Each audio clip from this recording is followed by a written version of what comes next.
A expectativa geral era que o Tite, um bom treinador, vai pegar um time já montado, com os mesmos jogadores e ainda o reforço do Gerson. Aí eu me pergunto, será que é esse encaixe que está difícil de acontecer? O Tite, o estilo do Tite com o Gerson e com o time que já existia? Ou seja, apesar de ter um estilo diferente. Ou seja, ele não manteve, né, o que o Leonardo Jardim deixou na temporada passada. Então a gente está falando de um trabalho novo, de um jeito de jogar diferente. Então isso requer tempo. Isso é porque O Léo Jardim deixou saudades, Zé? se você fizer essa comparação, Você lembra como é que o Léo Jardim começou? começou mal também. Vamos dar uma olhadinha nos Começou mal, números, começou comparando com os números do Tite. Acho E que ele isso fez, vale aí ele bastante. fez uma limpeza. Fala, Nação Azul. Sejam bem-vindos ao canal Visão da Raposa. Análise, notícia e paixão azul. Já metralha o like, se inscreve no canal, ativa o sininho para ficar por dentro do resumão celeste. Cruzeiro, que perdeu para o Coritiba por 2-1, apenas 15 mil pessoas no Mineirão e vaias para o técnico Tite. Já já a gente segue para o Mineirão. Antes, deixa eu dar boa noite para o meu companheiro Elton Serra, que vai falar sobre muitos assuntos nesta noite. Também sobre mais uma decepção deste Super Cruzeiro, Elton. Boa noite. É isso, Edu. Boa noite pra você, boa noite, fã de esportes. O Campeonato Brasileiro está só começando, né? A temporada está só começando. A gente pode classificar, claro, como muito precoce qualquer avaliação, mas duas surpresas no Campeonato Brasileiro. Dentre algumas, Cruzeiro, time que perdeu os 2 jogos, o único time, né, que perdeu os 2 jogos, e o Bragantino, o único time que venceu os 2 jogos, né? O Bragantino e Cruzeiro são surpresas no campeonato. E a gente vai falar sobre a surpresa negativa, não é, Edu, que aconteceu na noite desta quinta-feira. Obviamente, né, do outro lado teve o aniversário, que voltou à Série A e conseguiu vencer aí pela primeira vez desde seu retorno. De certa forma, uma lei do ex, com o técnico Fernando Seabra voltando ao Mineirão, dessa vez enfrentando o Cruzeiro. Vamos dar uma olhada em todos os resultados desta rodada número 2 do Campeonato Brasileiro. Na quarta-feira, Flamengo e Internacional empataram em 1-1. O Bragantino, 6 pontos, fez 3 contra o Atlético Mineiro. Santos e São Paulo ficaram no 1-1. Remo e Mirassol, 2-2 no Mangueirão. O Palmeiras goleou o Vitória por 5-1 e o Grêmio fez 5-3 sobre o Botafogo. Já nesta quinta-feira, Bahia e Fluminense na Arena Fonte Nova 1-1, o Vasco empatou com a Chape também 1-1 e o Cruzeiro, como a gente destacou, perdeu para o Curitiba por 2-1. A rodada tem como último jogo o Atlético Paranaense e Corinthians lá no dia 19 de fevereiro. Vamos dar uma olhada nos gols, então, do jogo no Mineirão? O primeiro gol é muito bonito, parecia que o Cruzeiro ia deslanchar no campeonato. Olha o Matheus Pereira. Até me lembrou o gol do Borré, viu, Elton, no Internacional sobre o Flamengo. O drible é bem parecido, né?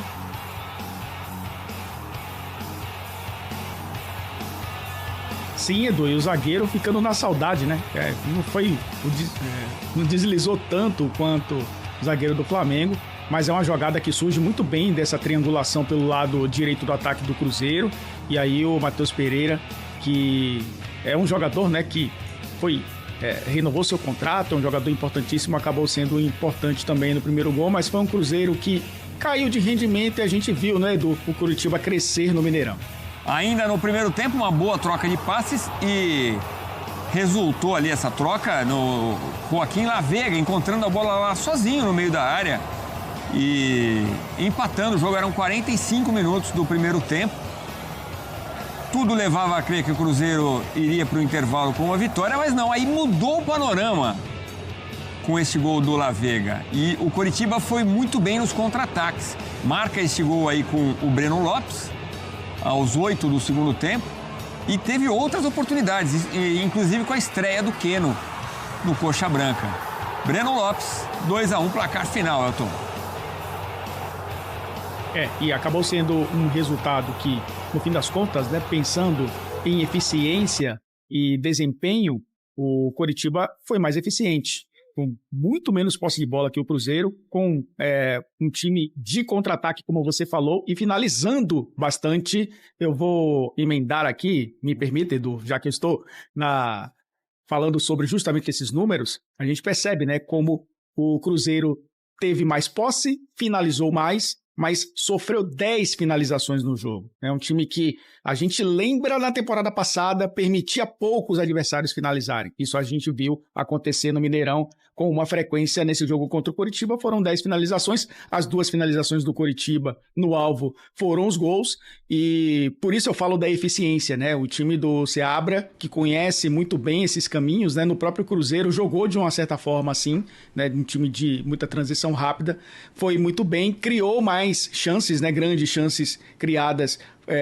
O Coritiba teve muito mais do que o Cruzeiro, e um time que, apesar de ter menos ações na área rival, o Cruzeiro teve 30 contra 18 do Coritiba, o Coritiba não precisou ter tantas ações dentro da área do Cruzeiro porque definia rápido as jogadas. Então, foi um time que conseguiu executar bem o seu jogo, Edu, contra um Cruzeiro que, pelo contrário, não conseguiu ser uma equipe eficiente. Teve mais a bola, criou mais oportunidades, finalizou mais, mas aí a eficiência ganha jogo. E o Coritiba acabou vencendo no Mineirão. E a gente vai vendo alguns lances aí da partida. É impressionante, Elton, como realmente abala o Cruzeiro com a virada sofrida, né? Porque a impressão que eu tive no segundo tempo é que o Coritiba teve as melhores oportunidades, explorando esse contra-ataque. O Cruzeiro não levou susto real ao Pedro Morisco, o goleiro do Coritiba, né? Sim, e é interessante a gente olhar o Coritiba do ponto de vista da proposta, porque alguns jogadores estão acostumados a jogar dessa forma. E 2 que acabaram sendo destaques, 3, aliás, acabaram sendo destaques, jogaram assim no Fortaleza, Edu. A gente lembra do Tinga, o Tinga começou como titular, né, na lateral direita, fechando muito mais ali o lado. O Bruno Melo, né, do lado esquerdo, tendo a oportunidade de ter um pouco de liberdade para atacar e acabou dando uma assistência, inclusive, e o Breno Lopes, que acabou fazendo o gol, né? Citei 3 jogadores que passaram pelo Fortaleza, sem citar o Pedro Rocha, que, por mais, né, que tenha passado por lá, não foi tão titular assim, foi um jogador que também entendeu essa forma de jogar. Eu acho que o Seabra pegou muito bem esses elementos e fez com que o Coritiba jogasse da forma que jogou. O Cruzeiro tentando ter mais a bola, eu acho que agora, não é, Edu? Pensando em alguns aspectos que o Cruzeiro apresentou em campo, a gente imaginava como seria essa equipe com o Gerson e o Matheus Pereira. O Gerson jogando aberto pela direita, o Matheus Pereira por dentro, os dois trocando de posição. Agora, nessa formação que o Tite colocou contra o Coritiba, o Gerson jogando como segundo volante, né? Jogando ao lado do Lucas Romero. E é interessante, né? Porque existia a dúvida até do Gerson seguir por conta de ter sentido na semana passada, mas acabou até sendo substituído, mas jogou numa função em que o Tite até utilizou ele no Flamengo em algumas oportunidades, como segundo volante, o Matheus Pereira por dentro, né, como a gente já se acostumou a ver, e ele também ali muito próximo do Caio Jorge, muitas vezes funcionando como segundo atacante, o Christian e o Arroio, Christian mais construtor e mais marcador, o Arroio mais de profundidade, mas esses encaixes não aconteceram. Primeiro que o Coritiba marcou muito bem, quando fez o gol de empate no fim do primeiro tempo, já veio com a proposta na segunda etapa de baixar suas linhas ainda mais, então o Cruzeiro teve muita posse da bola, mas com pouca efetividade. E aí esse time, né, que tem jogadores muito técnicos no meio-campo, não conseguiu jogar da forma que o Tite gostaria. Tanto que ele tirou o Gerson para colocar o Lucas Silva, e aí o entendimento, né, com o Romero não aconteceu, porque o Romero também saiu antes para a entrada do Matheus Henrique. O time se modificou no meio-campo para tentar ter mais esse controle, mas com efetividade, né, com os passes verticais. A defesa do Coritiba conseguiu se fechar muito bem, e aí conseguiu um grande resultado. Antes já tinha feito, obviamente, o gol com o Breno Lopes, na característica do Breno Lopes, né, atacar a profundidade, passou muito bem pelo Cássio e marcou o segundo gol do Coritiba. Criou uma pressão, Edu. Queira ou não, cria uma pressão no trabalho do Tite, né? Nesse começo de temporada, os resultados não têm aparecido. O desempenho deixa a desejar. Porque deixa a desejar muito mais, porque o Tite disse que mexeria pouco nessa equipe em relação à temporada passada, porque o time estava bem encaixado. Bem verdade que entraram jogadores novos, mas essa identidade tem se perdido. E a eficiência, principalmente defensiva, a gente não tem visto. Mais uma vez aconteceu do Cruzeiro perder, porque a defesa oferecia muitos espaços e o Coritiba aproveitou muito bem dessa vez. O Coritiba, eu falava do Pedro Morisco, né? O goleiro que a gente viu brilhar na Série B no ano passado. Até imaginei que sairia do Coritiba, muita gente de olho no goleiro, mas é começa bem o time do Coritiba com o seu goleiro, né? E o Breno Lopes pediu para sair de tão cansado que estava. Ele puxou alguns contra-ataques, correu bastante, como é de costume do Breno Lopes, aliás, né? O Keno, estreante, entrou justamente no lugar dele. Aí na sua tela, o Cruzeiro, desde a estreia do técnico Tite, 8 jogos, 3 vitórias. Todas no Campeonato Mineiro, onde vai mal, está fora da zona de classificação o Cruzeiro.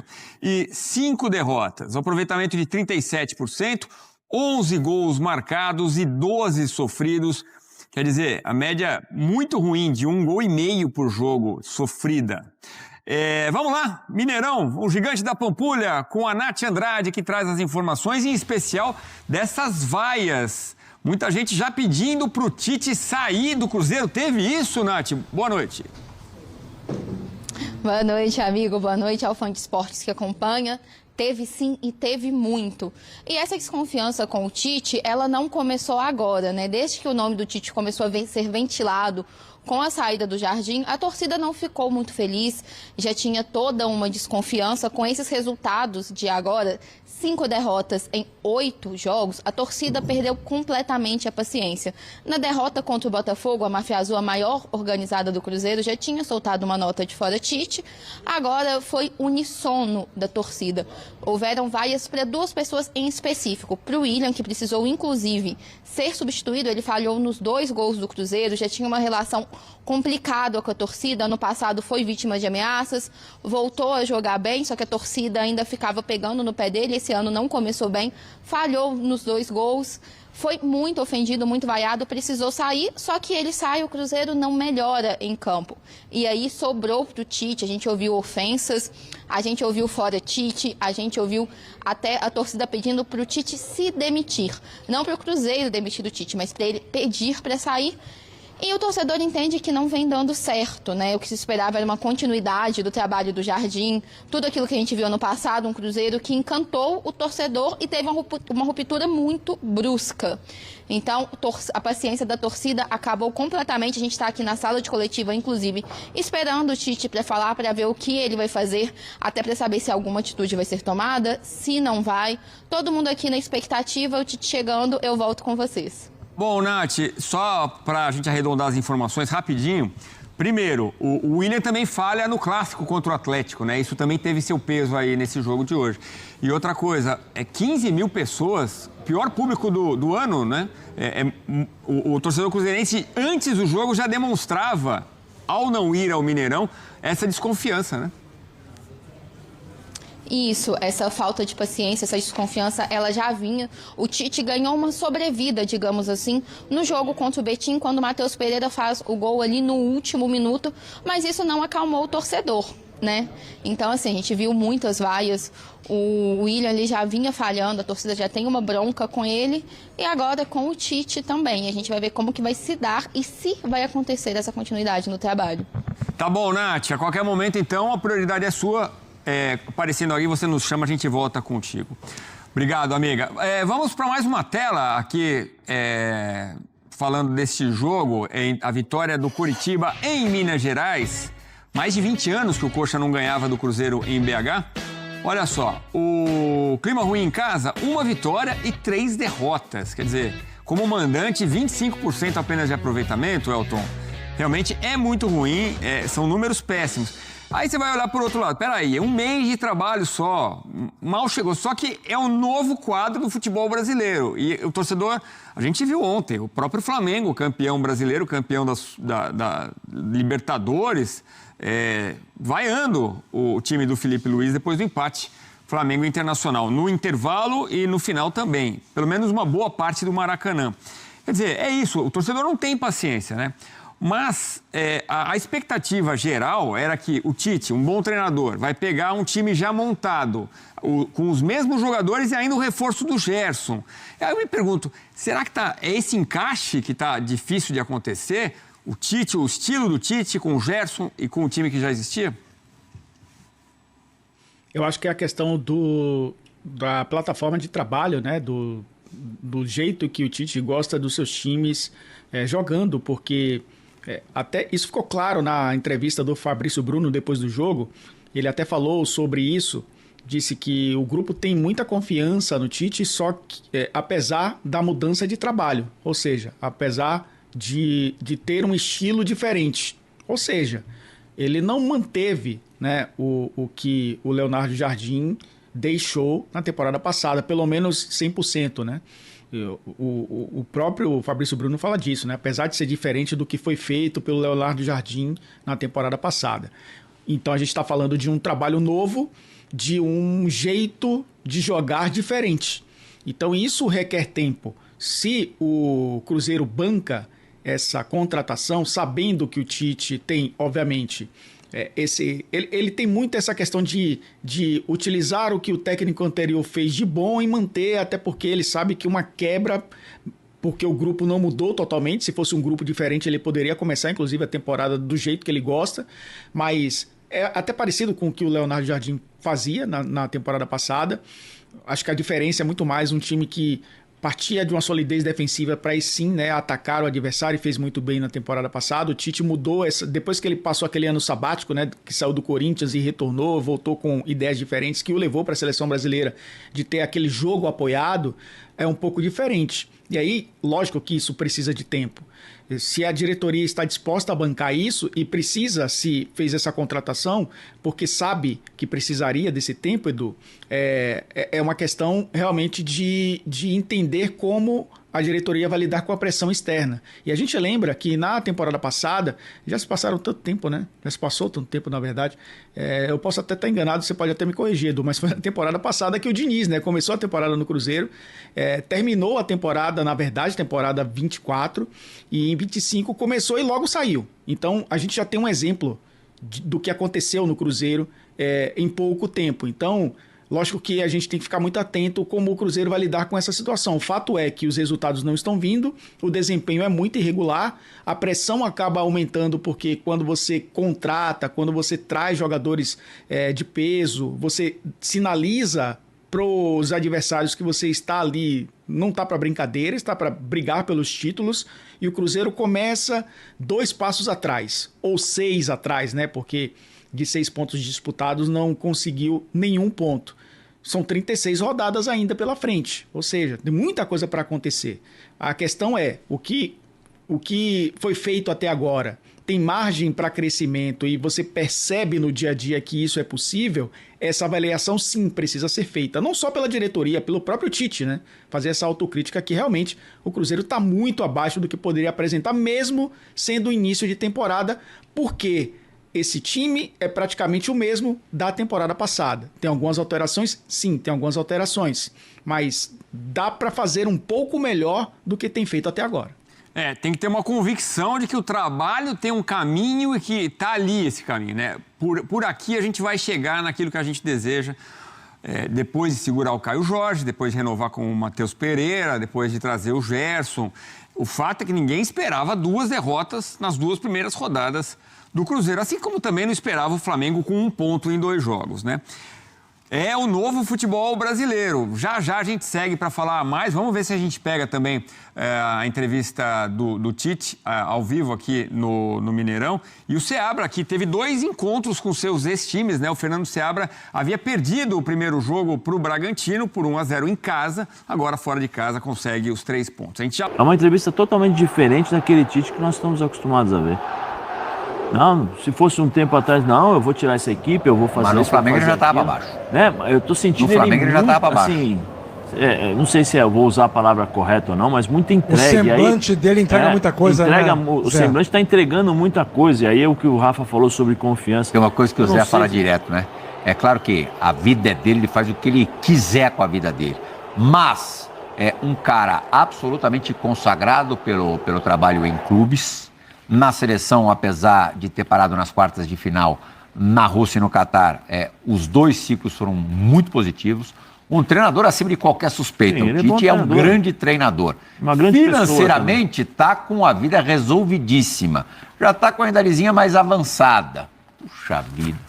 Não podia estar em casa. Mas o trabalho mantém a chama acesa, né? Eu sei, mas vai fazer outra coisa.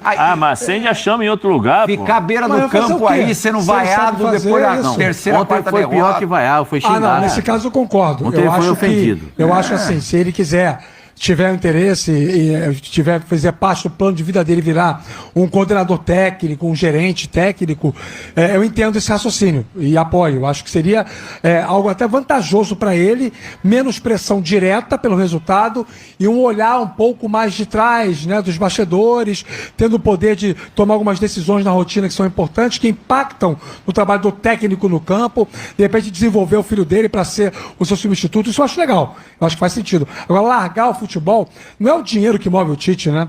O que move o Tite é a possibilidade ainda de ser útil. Não, mas ainda no meio disso, na prática, os conceitos de futebol que ele conhece. Entre esses dois trabalhos, Flamengo e Cruzeiro, ele ainda se retira da profissão do futebol para cuidar, para se cuidar mentalmente. Porque teve um problema sério quando foi assumir o Corinthians. Sim. Ele ele confirmou tudo certo no dia que ele ia para assinar o contrato com o Corinthians. Ele passou mal e aí ele tirou um tempo da vida dele para se cuidar, para se tratar. Eu acho assim, acho que a grande dificuldade do ser humano, e aí quem sou eu aqui para falar se o Tite tem que parar ou não é isso. Né? Mas a grande dificuldade é entender o momento certo de, peraí, vou dar um tempo aqui, olhar para trás o que eu construí, daqui para frente a gente tem que olhar para as pessoas que estão ao redor, a família, aproveitar o tempo que tem neto ou não, mas curtir netinho, curtir a filha, levar a esposa que sacrificou tanto a vida, porque a vida de esposa de jogador de futebol, de treinador de futebol, passa mais tempo sozinho do que com o próprio marido, porque o marido está sempre fora, sempre viajando. Eu não sei, ficar naquela máquina de maluco. Eu tenho uma opinião, todo mundo sabe aqui, se eu fosse o Tite, com a condição financeira que ele tem, e parabéns por isso, porque trabalhou de forma honesta, ele fala sempre, como é que ele fala da esposa, né? Vamos pegar, nega velha, né, que ele fala, acho que alguma coisa assim, peço perdão aí se... Quando ganha título, ele vai tomar um assunto. É a patroa. É a patroa, desculpa. Ele fala, vou pegar a patroa, vou tomar uma caipirosca, né, que ele fala, tomar uma caipira e tal. Vai aproveitar um pouco a vida. Vocês queriam saber do início dele nos outros clubes? No Corinthians, em 2010, num trabalho que terminou com título de Libertadores e título mundial, ele começa derrotando o Cruzeiro por 1-0, depois ele derrota o São Paulo, 2-0, faz 4-0 no Avaí, começou super bem, empata com o Flamengo no Rio de Janeiro.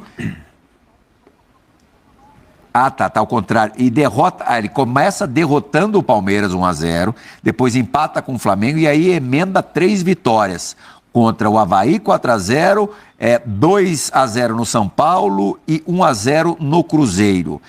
No Flamengo, em 2023, ele começa... vamos de novo. Corinthians 2015, ele começa derrotando o Marília, 3-0 Campeonato Paulista, depois faz 4-0 no Once Caldas, derrota o Palmeiras, que quer dizer, começa super bem também, empata com o Once Caldas na Colômbia e derrota o Botafogo de Ribeirão Preto 2-1. No Flamengo, foi o penúltimo trabalho do Tite, ele começa derrotando o Cruzeiro 2-0, derrota o Vasco 1-0, ganha, aí perde para o Grêmio 3-2, perde para o Santos 2-1 e ganha do Fortaleza 2-0. Já não foi grandes coisas. Esse é disparado o pior início de trabalho do Tite. Mais vitórias do que derrotas, ainda assim, né? Sim, Na época do Flamengo. Esse é disparado o pior. Vocês sabem que eu falei sobre confiança, soprei enquanto o Pascoal falava? Porque, assim, alguns jogadores que foram pilares do Cruzeiro, que encantou do primeiro Leonardo Jardim, alguns daqueles jogadores não estão tecnicamente rendendo o que podem render. O Lucas Silva, por exemplo, já foi pro banco, né? O Wanderson também, até se machucou, não voltou bem. O Christian não está com aquela mesma qualidade que mostrava em outros momentos. Isso impacta no rendimento do Caio Jorge, que não consegue também ter a participação efetiva nas construções que tinha antes, independentemente de ser dele o acabamento. O Gerson já jogou em 3 funções diferentes desde que o Tite assumiu. Então, assim, você tem problemas aí envolvendo dele o acabamento ou não das jogadas. O Gerson já jogou em 3 funções diferentes desde que o Tite assumiu. Então, assim, você tem problemas aí envolvendo a parte individual também dos jogadores, né? Talvez o Arroio seja o cara que esteja com mais iniciativa, querendo um pouco mais. Você tem problemas de gestão. Desenvolver os jogadores a confiança para poder render aquilo que podem. Estou com o Pascoal, tem uma mudança tática bem significativa, tática e de estratégia de jogo, mas o Cruzeiro tem potencial técnico suficiente para sair dessa. Eu só não sei se animicamente o Tite vai conseguir dar sequência, né? Não, eu acho que assim, o Pascoal falou sobre o Cruzeiro tem que se adaptar ao modelo de jogo do Tite. O Tite, o Cruzeiro tinha um modelo. Sim. O Tite tem outro modelo de jogo. Sim. O Tite gosta do estilo de... Eu não sei se os jogadores todos contemplam o que o Tite pensa. Então, mas o aí, que o Tite pensa. Mas aí entra, Pascoal, acho que a capacidade do Tite, o entendimento, a experiência, aquilo que ele já viveu no futebol, para entender características dos jogadores, maneira de jogar, a cabeça, porque... O Léo Jardim deixou saudades, Zé? Se você fizer essa comparação... Você lembra como é que o Léo Jardim começou? Começou mal também. Vamos dar uma olhadinha Começou nos números, mal, comparando com os números do Tite. Acho e que ele isso fez, vale aí bastante. ele fez uma limpeza, né? Olha lá, ó. Gols sofridos do Cruzeiro nos primeiros jogos dos últimos técnicos. Olha lá, 8 gols sofridos, 8 jogos de cada um, 12 gols sofridos de cada um. Quer dizer, bem parecido. Ele fez uma limpeza, o Léo Jardim. E ainda falou, esse elenco aqui não foi montado, precisa montar da forma que agora como não é nem o gosta. caso, né? Que agora não é o caso. Agora o Tite tem bons jogadores, diferente da época do Léo, que foi montado para fazer a festa, né? Contrataram 4, 5 jogadores, vamos fazer a festa junto com o Alexandre Matos e tal. E aí esse elenco foi reformulado. Eu acho que o Tite precisa se adaptar e entender, esse processo tem que ser rápido. Quando o Tite carrega... Senão o brasileiro vai embora, né? Além do brasileiro ir embora, o Tite carrega uma responsabilidade do qual ele conquistou com o trabalho dele. Né? Que todo mundo espera, quando o Tite chega num time, que ele faça o time jogar bem, que tenha organização, que seja um time bonito, porque ele teve, né, essa capacidade, por onde passou, ele teve essa capacidade de fazer o time jogar. O problema é que assim, ele precisa acelerar isso o mais rápido possível, porque esse ano aqui nós temos um ano atípico. Então, daquela passagem de 2010 a 2013, para o retorno, quando o Corinthians ganha o campeonato, jogando muito bem em 2015, ganhou o Brasileirão, arrebentando. Ele ele tirou um ano sabático onde ele se reinventou. Sim. Você acredita na capacidade do Tite em novamente se reinventar? Eu acho que sim. A gente tem que levar em consideração alguns fatores. Começo de ano, parte física, aí a adaptação do Tite ao elenco, e aí que eu falo que ele tem que acelerar esse processo, porque a pressão em cima dele é muito grande por conta da qualidade que o Cruzeiro tem e por aquilo que o Léo Jardim fez no ano passado. Então, quando... Ele mesmo já admitiu que no início houve um equívoco, eles deveriam ter iniciado de uma outra forma. Domingo, o Cruzeiro volta a jogar pelo Campeonato Mineiro, recebe o América, clássico das Minas Gerais, recebe às 18 horas no Mineirão e volta a jogar pelo Brasileiro na quarta-feira, parada indigesta, parada dura. O Mirassol mudou bastante, mas dentro de casa, o Mirassol em qualquer lugar é pedreira, né? É tetra brasileiro, Copa do Brasil, Libertadores. O Raposão te oprimiu e na A ou na B, sempre maior do que você. Na A ou na B, sempre maior do que você.